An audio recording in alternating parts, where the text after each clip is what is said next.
Salam damai sejahtera bagi kita semua. Bersama saya Pendeta Jandri Tumangger akan membawakan ringkasan pelajaran sekolah Sabat yang berjudul Roti dan Air Kehidupan melalui program Ini Baru Terang.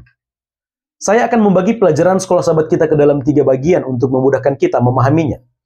Bagian pertama adalah ujian bagi bangsa Israel, fokus pelajaran Minggu sampai dengan Selasa. Kemudian bagian yang kedua adalah Musa, pemimpin yang bertumbuh, fokus pelajaran di hari Rabu. Dan bagian ketiga adalah Yesus, roti dan air hidup, fokus pelajaran di hari Kamis.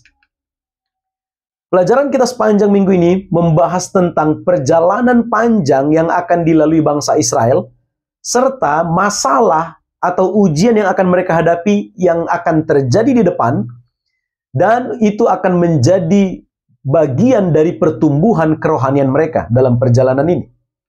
Akan tetapi dalam perjalanan ini juga mereka harus menuruti Musa yang adalah pemimpin yang kelihatan, sementara pemimpin langsung mereka adalah Tuhan, karena sikap mereka terhadap masalah dan penurutan terhadap Musa akan menentukan pertumbuhan kerohanian mereka dalam perjalanan-perjalanan yang akan dilakukan.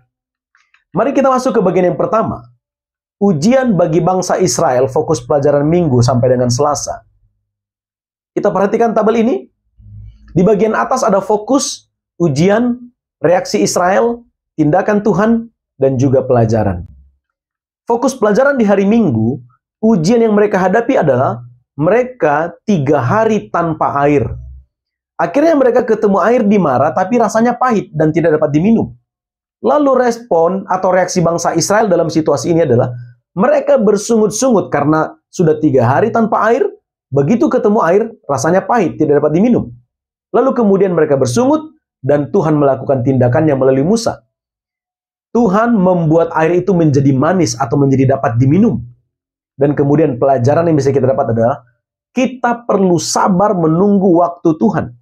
Dan Tuhan juga mengharapkan kita juga dapat bekerja sama dengan Tuhan dan mempercayai waktu Tuhan yang terbaik. Lalu kemudian fokus pelajaran di hari Senin. Ujian yang mereka hadapi adalah tidak ada makanan dalam perjalanan itu.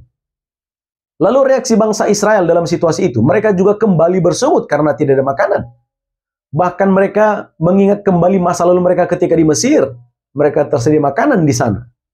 Lalu kemudian tindakan Tuhan adalah, Tuhan memberikan burung puyuh untuk makan mereka di petang hari, kemudian manna di pagi hari. Ada pesan khusus yang ingin Tuhan sampaikan juga dengan pemberian manna kepada bangsa Israel. Dari hari pertama sampai dengan hari kelima, manna itu selalu turun dan tidak boleh diambil berlebih. Karena kalau berlebih, besoknya manna itu akan busuk. Tetapi pada hari Jumat, Tuhan menyuruh mereka mengambil 2 bagian. 1 bagian untuk dimakan besoknya karena besoknya Sabat, karena manna tidak turun. Dan hebatnya, manna yang sisa itu tidak mengalami busuk. Tuhan terus melakukan hal ini agar umatnya mengingat Sabat dan juga mereka dapat merayakan kebaikan Tuhan melalui dengan memelihara hari Sabat itu. Dan hal ini juga yang sampai sekarang kita tetap lakukan, merayakan kebaikan Tuhan, merayakan penciptaan Tuhan dan pemeliharaan Tuhan dengan menguduskan hari Sabat. Lalu kemudian apa pelajaran yang kita dapat dari fokus pelajaran hari Senin? Dengan tersedianya burung puyuh untuk dimakan di petang hari dan roti di pagi hari, maka kita tahu Tuhan pencipta, Tuhan pemelihara, Tuhan menciptakan kita, Tuhan juga yang akan memelihara kehidupan kita dengan menyediakan hidangan untuk kita nikmati. Sekarang kita masuk ke fokus hari Selasa. Apa ujian yang mereka hadapi? Ujiannya adalah mereka tidak memiliki air untuk diminum. Kembali permasalahan yang sama. Lalu reaksi bangsa Israel, mereka bertengkar dengan Musa dan mereka bersungut. Lalu kemudian apa tindakan Tuhan? Tindakan Tuhan adalah Tuhan membuat batu di gunung batu di Horeb mengeluarkan air. Tentunya melalui Musa juga. Dan apa pelajaran bisa kita dapat dari peristiwa ini? Dari peristiwa ini kita tahu, dengan keluarnya air dari batu itu, maka kita yakin bahwa Tuhan sesungguhnya memperhatikan kebutuhan bangsa Israel. Yang Tuhan perlukan adalah kita perlu taat dan percaya kepada Tuhan yang akan menyediakan segalanya tepat pada waktunya. Sekarang kita masuk ke bagian yang kedua, fokus pelajaran di hari Rabu. Musa, pemimpin yang bertumbuh. Ada 3 alasan paling sedikit yang dicantumkan dalam pelajaran kita di hari Rabu, yang membuat bahwa Musa itu memang seorang pemimpin yang dipandang sebagai pemimpin yang bertumbuh. Alasan pertama adalah, Musa bersaksi tentang Tuhan, tentang siapa Tuhan, dan tentang apa yang dia lakukan bagi umatnya. Lalu kemudian Musa juga mengatur prinsip hukum yang adil dan benar bagi bangsa Israel. Tentunya juga dengan hikmat dari Tuhan. Lalu kemudian yang ketiga, Musa terbuka atau menerima masukan dari mertuanya Yitro untuk memilih hakim yang akan menjadi pemimpin kelompok 1000 orang, 100 orang, 50 orang, dan 10 orang. Dan itu akan memudahkan kinerjanya juga sebagai pemimpin bagi bangsa Israel. Dan dia juga menuruti apa yang Yitro katakan, bahwa mereka yang akan dipilih harus memiliki kriteria, yaitu orang yang cakap, takut akan Allah, dapat dipercaya, dan juga membenci suap. Dari Musa kita belajar, memang dia pemimpin yang dipilih Tuhan, tapi dia juga terbuka terhadap segala saran dan masukan untuk kepemimpinan yang lebih baik. Sekarang kita masuk ke bagian yang ketiga, fokus hari Kamis, Yesus, roti dan air hidup. Di dalam 1 Korintus 10 ayat 11, Paulus katakan pengalaman Israel ini akan menjadi peringatan.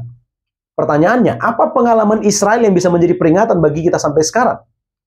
Ada 2 hal yang disoroti dalam pelajaran ini. Pertama, ketika Tuhan memberi bangsa Israel air untuk diminum, Tuhan juga memberikan bangsa Israel roti untuk dimakan. Lalu kemudian, jauh setelah peristiwa bangsa Israel keluar dari Mesir, Yesus hadir di dunia ini menjadi manusia, dan kemudian dia menyatakan dirinya bahwa dia adalah air hidup berdasarkan Yohanes pasal 4. Dia juga adalah roti hidup berdasarkan Yohanes pasal 6. Maka kita menghubungkan kedua peristiwa ini. Ternyata pengalaman bangsa Israel yang disediakan air dan roti dalam perjalanan mereka adalah menjadi peringatan bagi kita bahwa yang kita butuhkan saat ini juga adalah Tuhan yang adalah roti dan air hidup bagi kita. Jadi sebagaimana Tuhan menyediakan roti dan air bagi bangsa Israel dalam perjalanan mereka menuju tanah Kanaan, maka Tuhan juga yang akan menyediakan roti dan air untuk kita nikmati dalam perjalanan kita menuju tanah Kanaan surgawi. Dan yang perlu kita lakukan adalah setia kepada Tuhan, taat kepadanya, mempercayai pimpinannya, karena Tuhan yang akan memelihara kita dalam perjalanan menuju tanah Kanaan surgawi. Inilah ringkasan pelajaran Sekolah Sahabat kita untuk sepanjang minggu ini.